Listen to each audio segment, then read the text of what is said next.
জমি দুর্নীতি ও প্রতারণার মামলায় ইডি দপ্তরে হাজিরা দিলেন সোনা পাপ্পু। গোলপার্কের কাকুলিয়া বোমাগুলি কাণ্ডের পর থেকেই বেপাত্তা ছিলেন তিনি। এর মধ্যেই জমি দুর্নীতি এবং প্রতারণা মামলায় নাম জড়ায় সোনা পাপ্পু ওরফে বিশ্বজিৎ পোদ্দারের। সেই মামলাতেই একাধিকবার তাকে তলব করে নোটিশ পাঠায় ইডি, কিন্তু বারবার হাজিরা এড়িয়ে যান সোনা পাপ্পু। এর মধ্যেই কলকাতা পুলিশের প্রাক্তন কর্তা শান্তনু সিনহাকে গ্রেফতার করে কেন্দ্রীয় তদন্তকারী সংস্থা। এরপরেই সোমবার একেবারে স্ত্রীকে নিয়ে ইডি দপ্তরে হাজিরা দিলেন বিশ্বজিৎ।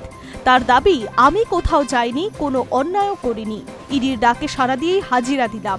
ভোটের আগে গোলপার্কের কাকুলিয়ায় বোমাগুলি চলার ঘটনায় নাম জড়ায় সোনা পাপ্পুর। এরপর থেকে রহস্যজনকভাবে নিখোঁজ হয়ে যান তিনি, কিন্তু মাঝের মধ্যেই সমাজ মাধ্যমে লাইভ করতে দেখা যায় সোনা পাপ্পুকে।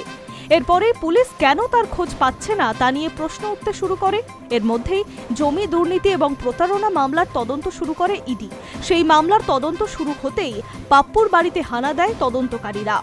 সেখানে তল্লাশি চালিয়ে আগ্নেয়াস্ত্রসহ কয়েক কোটি টাকা নগদ উদ্ধার হয়।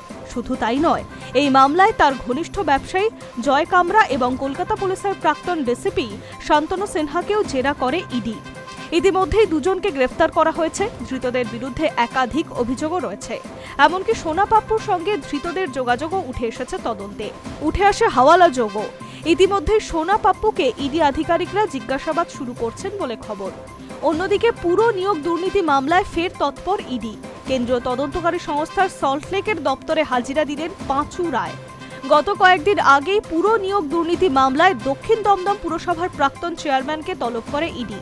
সেই মতো সোমবার হাজিরা দেন পাঁচু রায়। জানা গিয়েছে, নিয়োগ দুর্নীতি মামলায় ধৃত রাজ্যের প্রাক্তন মন্ত্রী সুজিত বসুকে জিজ্ঞাসাবাদ করে বেশ কিছু তথ্য ইডির হাতে এসেছে। সেই তথ্যের ভিত্তিতেই তৃণমূল নেতাকে জিজ্ঞাসাবাদ করা হতে পারে, এমনকি সুজিত বসুর মুখোমুখি বসেও তাকে জেরা করা হতে পারে।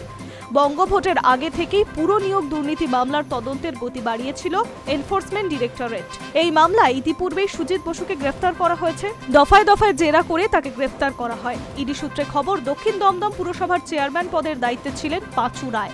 আর সেই সময় নিয়োগে একাধিক বেনিয়ম হয়েছিল বলে অভিযোগ। টাকার বিনিময়ে অযোগ্যদের চাকরির সুযোগ করে দেওয়া হয়েছিল বলে অভিযোগ। শুধু তাই নয়, তদন্তে পুরো নিয়োগ দুর্নীতিতে মোটা অঙ্কের দুর্নীতি হয়েছে বলে অভিযোগ। এই মামলায় এর আগেও পাঁচু রায়কে জিজ্ঞাসাবাদ করে কেন্দ্রীয় তদন্তকারী সংস্থা। সূত্রের খবর, এবার সুজিত বসুর দেওয়া বয়ানের ভিত্তিতে তাকে জিজ্ঞাসাবাদ করতে পারেন গোয়েন্দারা। High News network.